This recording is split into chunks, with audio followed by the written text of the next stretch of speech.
Hello, this is Mr. Huber, and in this lesson we're going to look at relations and functions and how they're related to one another. A relation is any set of pairs of numbers. There's some inputs and outputs, numbers we plug into an equation or a function, and the numbers we get out. We can represent relations in many different ways, which you're familiar with. Ordered pairs, which are an x comma y, right? We think of this as x comma y, but it doesn't always have to be x and y. Okay? And then we have our table with our x and y values, the graph where we can plot the x and y values, and then a mapping diagram which lists those same information. You'll notice on the inputs we don't list -2 two different times. -2 is there, we list it once, it shows up twice in our ordered pairs, in our table, in our graph, but we only have to put it in the mapping diagram in one spot. Let's see now some other words that we want to be familiar with, right? Know the vocabulary so we can use them. So the inputs are called the domain. Okay, they're sometimes known as the independent variable, and those outputs are the range. Domain and range are used pretty commonly. Again, inputs and outputs we want to know. They're not always x's and y's. The variables can change, but they're always going to be numbers we plug in and numbers we get out. The numbers we plug in are the domain, the numbers we get out are the range. And the range, the outputs, depend on what we plug in to the equation or the function. Okay, that's why they're the dependent variable. What we get out depends on what we plug in. The inputs are the independent variable, so we want to know those as well. Let's look at a couple of relations here and see if we can identify the domain and the range. Okay? We're using x and y in this first table, so our domain, it's going left to right the table instead of up and down, but that's still the same information here. Our domain is all of these x values, and our range is all of these y values. So the domain, let's see, D for domain, is -2, -1, 0, 1, and 2. You sometimes might see it with this notation around it, like a little bracket. Okay? Those are to indicate it's the set of numbers, all of those sets of numbers. Okay? And then the range is -10, -7, -4, -1, and 2. We typically list domain and range from least to greatest, okay, so in increasing order, but you don't necessarily have to. That's typically how you're going to see it. Right?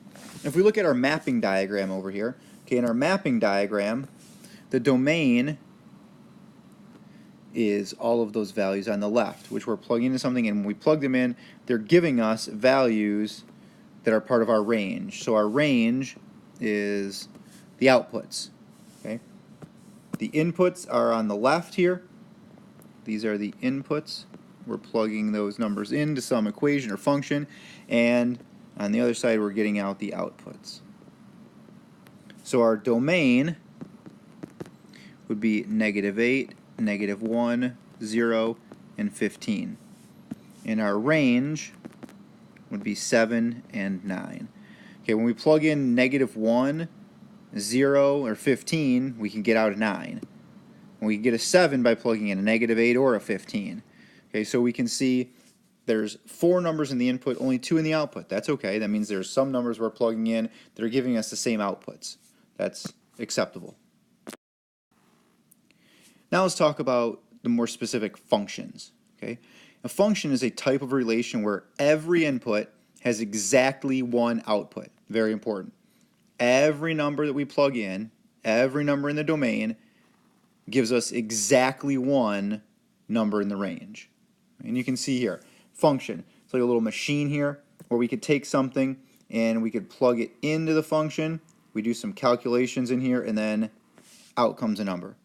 Right? So the function or the equation is where we're doing those calculations. After we plug a number in, we get out a number.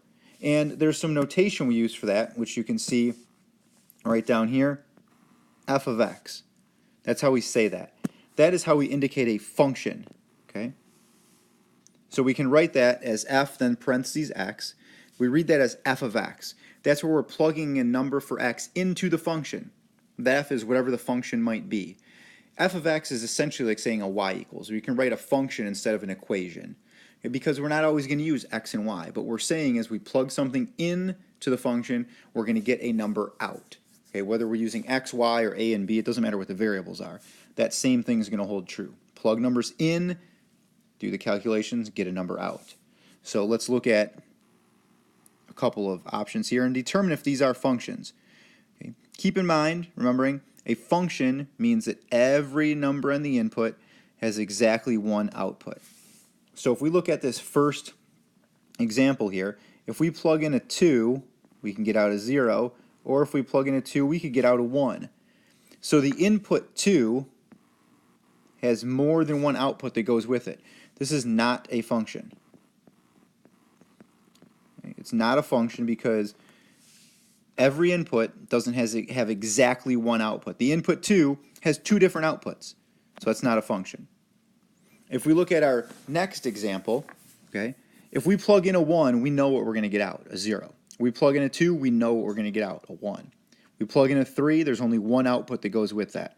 We plug in a 4, only one output that goes with that. It's okay that the inputs 3 and 4 both have the same output. That's fine. They both give us only one value when we plug that number in. If we plug in a 3, if I tell you my input's 3, you know the output is 2. In our first example, number 2 over there, if you plug in a 2, if I said, hey, I plugged in a 2, what was my output? You wouldn't know for sure. It could be a 0 or a 1. So a function is every input has exactly one output. Let's take a little interlude, a little break, if you will. Some golden time here. There's a mathematician, Christian Goldblock, and he wrote something that is still considered to this day one of the best known and unsolved problems in all of number theory and math. He came up with the conjecture, and why it's called Goldblock's conjecture. A conjecture is where you make kind of an assumption, if you will, a conclusion from something. He said that every even integer greater than 2, remember what an integer is, that's numbers like 1, 2, 3, 4, can be expressed as a sum of two primes. Prime numbers means they only have two factors, one in the number itself. Here's some examples down below. You'll see that the number 4 here can be written as the sum of primes, 2 plus 2. 6 can be written as the sum of primes, 3 plus 3, and so on. So every even integer greater than 2 can be expressed as a sum of two primes. It's not necessarily proven, but it's a great problem to look at to see if you can come up with examples. So I'd like you to do that. If you email me an example of Goldblock's conjecture, other than the ones you see there on the screen, I'll give you a couple extra credit points. You got to email me before school starts, and I'll be able to add those points on if you can give me an example of Goldblock's conjecture. All right. Let's talk about another way to determine if something's a function. It's called the vertical line test. This will only work if we have a graph. But if you have a graph and we can draw a vertical line through the graph and it intersects the graph at more than one point, then the relation is not a function.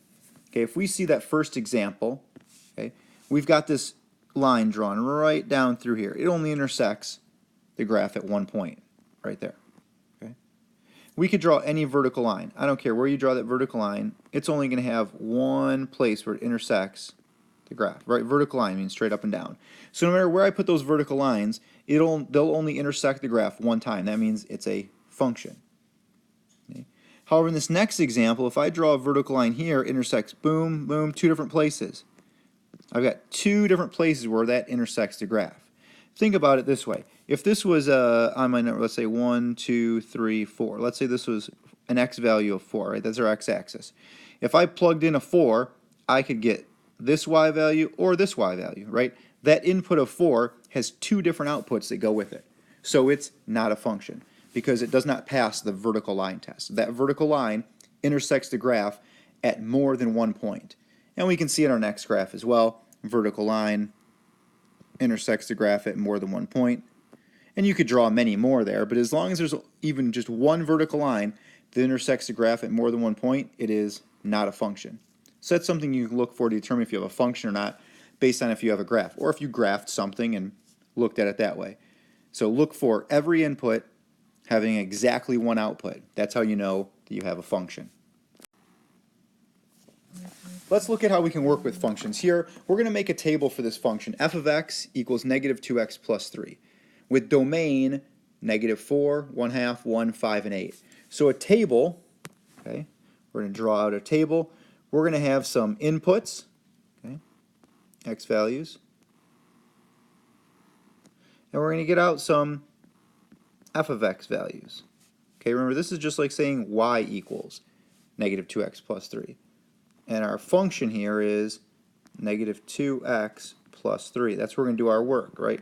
We're going to take this x value, plug it into the function, and do the calculations and get out an f of x value. Okay, so let's check this out with -4. We plug -4 and we're getting -2 times -4 plus 3. We do those calculations, we'll get 8 plus 3, we get 11. Then if we plug in 1/2, we have -2 times 1/2 plus 3. -2 times 1/2 is -1 plus 3 is 2. Plug in a 1, -2 times 1 plus 3 is -2 plus 3 is a positive 1. Plug in 5, -2 times 5 plus 3, that's -10 plus 3, which is -7. And last we can plug in an 8, -2 times 8 plus 3 is -16 plus 3 is -13. So you can see from this table we've got x and f of x, essentially y values, right? So we want to next identify the range. We've made our table. The range then is all of these numbers that are our outputs, our f of x values. And if we wanted to list those, right, we could do so as -13, -7, 1, 2, and 11. That's our range. Right? The range is all of the outputs. Right? And then it says to represent the relations as a set of ordered pairs. So keep in mind that we can write these values out as an ordered pair 4, -4, excuse me, comma 11. Ordered pair, put parentheses around it. It's always input, comma output. Domain, comma range, x, comma y. All right, and then we could have 1/2, comma 2, 1, comma 1, 5, comma -7, and 8, comma -13. All right, remember this is x, comma y with parentheses around it. That's how you have an ordered pair. Okay, an ordered pair is a set of coordinates, and we could graph if we wanted to. Input, comma output, domain, comma range. Now, keep in mind these terms so we know what the domain is, what the range is, how those relate to inputs and outputs, things along those lines. Okay. Let's look at how we could write a function for a situation we have here. It says tickets to a soccer game cost $15 each plus a handling fee of $4.99. Write a function rule to model the total cost. Okay, so a function rule, we're going to write this as like an f of x instead of a y equals. Here's why. We don't always have to use x and y. If we look at this, we have a cost as a function of the number of tickets. Okay, so t is the number of tickets. C is the total cost. So the total cost depends on the number of tickets, right? Dependent, independent variable, inputs and outputs. We can put in a number of tickets, we get out a total cost. The total cost depends on the number of tickets we're buying. And it's $15 for every ticket plus $4.99 for each order. So that's a total one-time charge for the entire order. So this would be a function rule that we could write for that situation. And then it says evaluate the function for 4 tickets. So C of 4 means we're plugging a 4 in for the t. Okay. So we get 15 times 4, that'd be 60 plus $4.99. So it'd be $64.99 as a total cost for that order of 4 tickets. Remember, here's our function notation, our function rule using function notation, and then we can use that just like we would any other equation to evaluate it for, in this case, 4 tickets.